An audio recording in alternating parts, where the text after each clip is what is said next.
Hello guys, I recently bought the new Fuji 35F2 and I thought why not compare it to my trusty 35 f1.4. So let's start with a size comparison.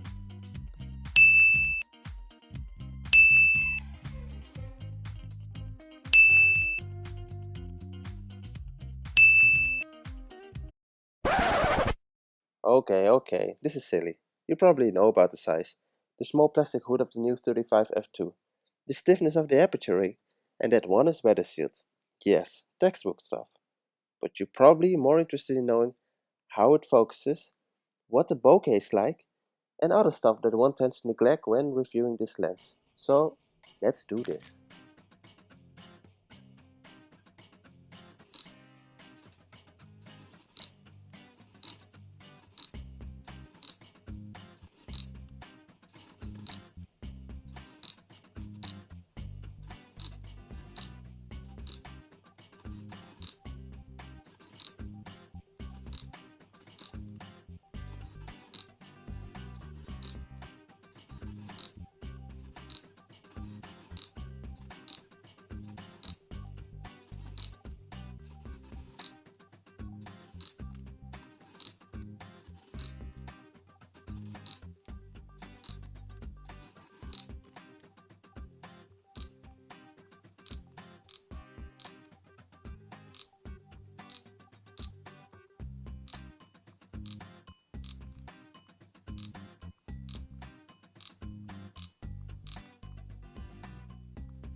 Here I focus manually and use the autofocus system to determine the sharpest results.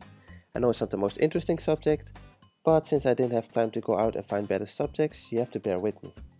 As you can see, at 100% crop, the f1.4 is slightly contrastier and a bit sharper. However, I must say at a normal viewing distance, meaning not at 100% crop, the new lens at f2 is noticeably sharper than the old f1.4 at f2. And besides, I have seen sharper copies around. Also, infinity distance shooting on the f2 lens, really sharp. And it has better corner sharpness. In my copy, I consider the new 35mm at f2.8 to be as sharp as the old 35mm at f2. But for what it's worth, the new lens won't disappoint you in the sharpness department anyway. And if you are disappointed, chances are the old 35mm won't satisfy you either, and you're probably more interested in the Sigma Art or Zeiss Otus lenses. What I mean is that the original 35mm shows a slightly wider view at a close focusing distance. Not a big deal, but it should be said. Also, there are other reviews like the one done by Camera Labs that point out that towards the infinity focusing, the new 35mm shows a slightly wider view. Speaking of close focusing, the new 35mm focus is a bit closer, 28cm compared to 35cm from the sensor plane. Should it bother you? No, because neither lenses are macro anyway, and if you want a close focusing, get a macro lens.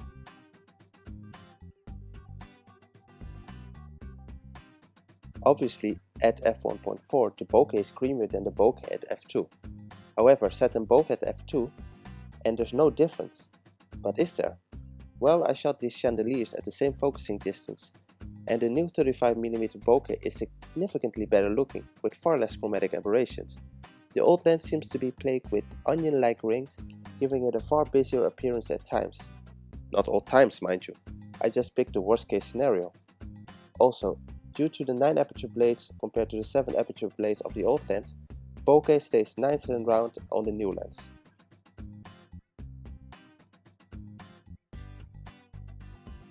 The old 35mm lens tends to flare more, but this is really an extreme example. For the new lens, it's already far more flare resistant, and as you can see by the next shot, the flare is gone. In reality, the f1.4 lens is very manageable under bright light conditions, especially if you know what you're doing. Besides, flare, like bokeh, is purely subjective.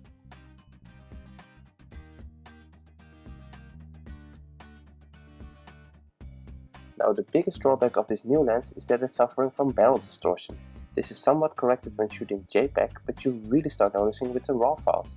There's also a fair bit of vignetting going on. The heavy color aberrations on the RAW files are surprising. Wait, hang on, didn't I mention earlier that this lens isn't really suffering from chromatic aberrations? Well, remember that all of these are digital corrections done in camera and applied to JPEGs, like magic. Though, in reality, most people won't even notice the barrel distortion, even when taking pictures of buildings and straight lines. Heck, I didn't even notice it. This distortion is even less pronounced when shooting at further distances away, even though up-close pictures don't always look distorted. And in case you're wondering about the Fuji f1.4 RAW files, there are absolutely no optical distortions corrections applied, nor chromatic aberration corrections.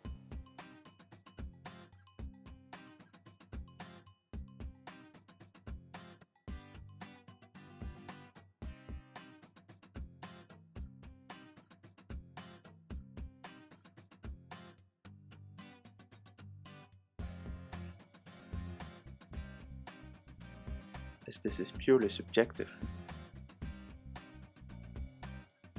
I consider this the biggest reason to pick up the lens, simply because it's cheaper.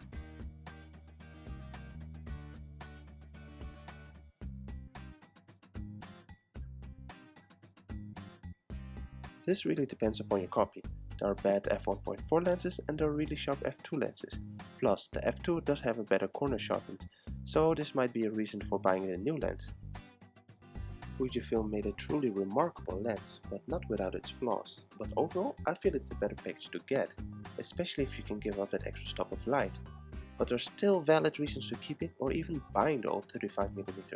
In any case, both lenses are winners in my book.